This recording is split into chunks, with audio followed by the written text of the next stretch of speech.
Oui, en fait, ceci est seulement la deuxième version. La première version a été que Kadhafi avait déjà réprimé dans le sang, et c'est un bobard qui a été lancé par Al Jazeera, à savoir que Kadhafi, avec son aviation, bombardait les manifestants civils à Tripoli. Donc c'est ça qui a été lancé par Al Jazeera. Il faut signaler que Al Jazeera est la chaîne télé que possède l'émir du Qatar, et que si Al Jazeera avait joué un rôle très positif dans la couverture de Gaza ou de l'Irak, et que ces journalistes avaient d'ailleurs été menacés ou attaqués par les États-Unis pour ça, à présent Al Jazeera a joué un rôle complètement négatif. L'émir du Qatar convoite le gaz de la Libye, les réserves financières de la Libye, et voulait empêcher Kadhafi de construire un grand pôle économique et financier au Proche-Orient, parce que le Qatar a le même projet, donc il y a une rivalité économique là derrière. Le Qatar veut en fait devenir la grande puissance arabe, tout simplement. Donc Al Jazeera est une télé qui malheureusement s'est alignée sur l'OTAN et qui a joué comme CNN ou comme TF1 le rôle de la propagande de guerre. Et donc on nous a dit dans un premier temps Kadhafi a bombardé, mais on ne pouvait en montrer aucune image, et pour cause, il ne s'était rien passé, les satellites russes démontaient. Par la suite, les commissions d'enquête internationale, d'Amnesty, Human Rights Watch, etc., pourtant pas du tout des partisans de Kadhafi, ont dit qu'il ne s'était rien passé de ce genre. Et donc, on a vu une deuxième version arriver, c'est que Kadhafi pourrait déclencher un bain de sang. Et évidemment, là, c'est du n'importe quoi, parce que vous pouvez arriver plus ou moins à prouver que vous n'avez pas fait un bain de sang, mais comment voulez-vous prouver que vous n'allez pas le faire? Donc on est dans la mauvaise foi, et on est dans quelque chose qui renverse le système de la preuve. Quand vous allez au tribunal, si on vous accuse d'un crime, ben, c'est l'accusateur qui doit prouver que vous êtes dangereux, que vous faites ce crime. C'est pas vous qui devez prouver que vous n'allez rien faire. C'est aberrant. Donc on était clairement dans ce que j'ai toujours appelé la diabolisation et la propagande de guerre, pour cacher le fait qu'on avait décidé d'attaquer Kadhafi, absolument pas pour protéger les civils, mais pour voler les richesses de la Libye.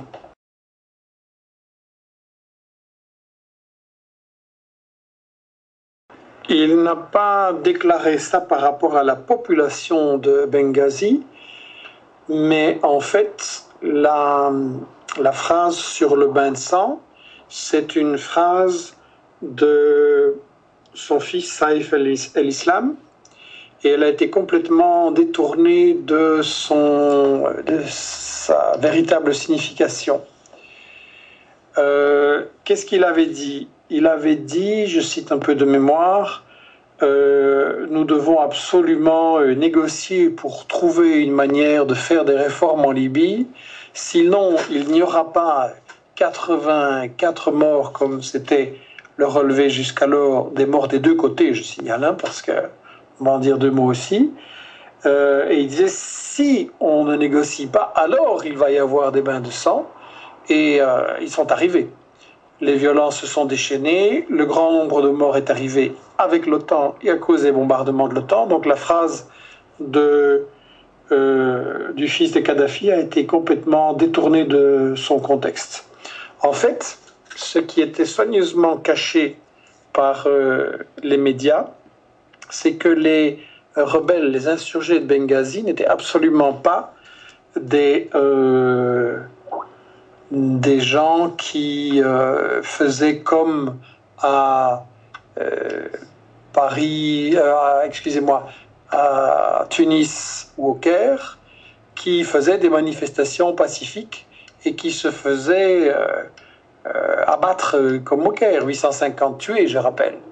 Ce qui s'est passé à Benghazi, c'est que immédiatement, on a vu dans les manifestations très provocantes de Benghazi des gens très armés aller attaquer les policiers, tout ce qui représentait l'autorité, commettre des atrocités épouvantables, attaquer les prisons pour délivrer aussi bien les prisonniers de la mouvance islamiste et extrémiste ayant commis des attentats dans le passé que les mafieux, que les délinquants.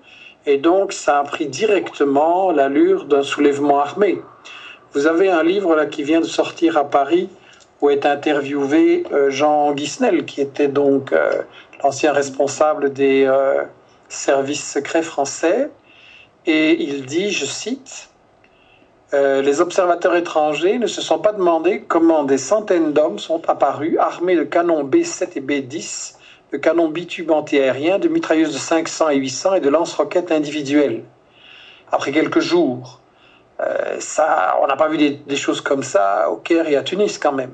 Donc il est clair que se confirme ce que j'avais écrit aussi au mois d'avril et que d'autres déjà ont dit avant. C'est un soulèvement armé préparé par les services secrets de la France et des États-Unis. D'ailleurs, il y a dans la presse de ces pays des aveux comme quoi ces agents secrets étaient là sur le terrain depuis longtemps et encadraient et organisaient tout le mouvement.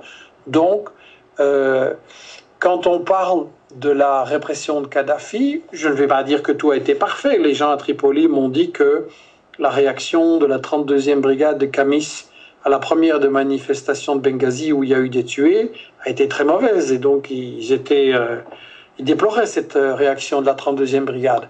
Mais il faut dire que tout ça a été pris dans un enchaînement de violences provoquées dont le but n'était pas de protester pacifiquement et de demander plus de démocratie, dont le but était de s'emparer du pouvoir, du pétrole et de l'offrir à Sarkozy et à Obama.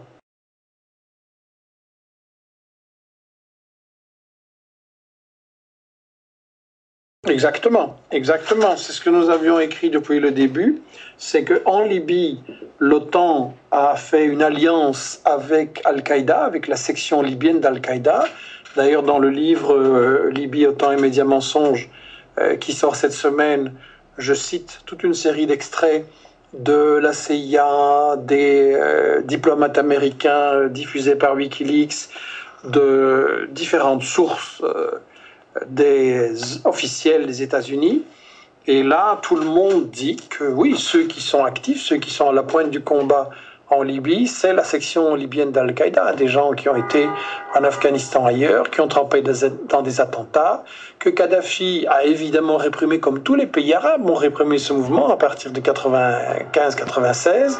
À ce moment-là, quand il réprimait ces mouvements, Kadhafi avait le soutien des États-Unis et de tout le monde, et maintenant les États-Unis et M. Sarkozy se sont alliés avec les terroristes d'Al-Qaïda, ça doit être dit clairement.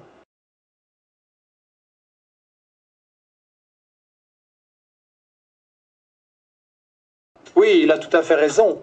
Il est clair qu'il y a eu une révolte des peuples arabes qui était tout à fait légitime face à des régimes dictatoriaux corrompus et qui volaient les ressources de leur peuple et qui les condamnaient à la misère.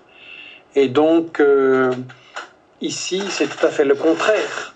Parce que, on peut dire du mal de Kadhafi, on peut estimer que c'était quelqu'un avec un régime très autoritaire et il y avait pas mal de problèmes de démocratie en Libye, d'accord. On peut dire aussi que c'était un régime avec beaucoup de corruption et de tiraillements entre les tribus, entre les fractions dans l'appareil du pouvoir, d'accord, comme dans d'autres pays à mon avis d'ailleurs. Mais une chose qui est très claire, qui ressort de tous ceux qui ont connu le pays et qui ressort de tous les entretiens que j'ai eus lorsque je suis allé là-bas, Kadhafi redistribuait l'argent du pétrole pour donner aux Libyens un niveau de vie qui est de loin le plus élevé, enfin qui était, maintenant il va falloir parler au passé, le plus élevé de toute l'Afrique. À savoir, les gens, ils avaient des maisons, des logements gratuits, ils avaient tous une voiture, ils avaient l'eau gratuite, le pain et les choses de première nécessité, ça coûtait quasi rien, il y avait l'éducation et les soins de santé gratuits, même quand vous alliez à l'étranger pour vous faire soigner, c'était remboursé. Donc, une très grande différence comparée avec la misère des Tunisiens, des Égyptiens et le pillage par leurs dirigeants. Donc, là, c'est très clair que on a caché le fait que c'était une guerre économique pour voler la Libye et ses ressources. Et évidemment que maintenant que les Occidentaux ont pris le contrôle du pays, il est évident que ça va être au détriment, les Libyens vont se retrouver complètement spoliés de tous les avantages qu'ils avaient. Ils vont se retrouver comme en Irak, où les Irakiens ont perdu tous les avantages économiques et sociaux qu'ils avaient.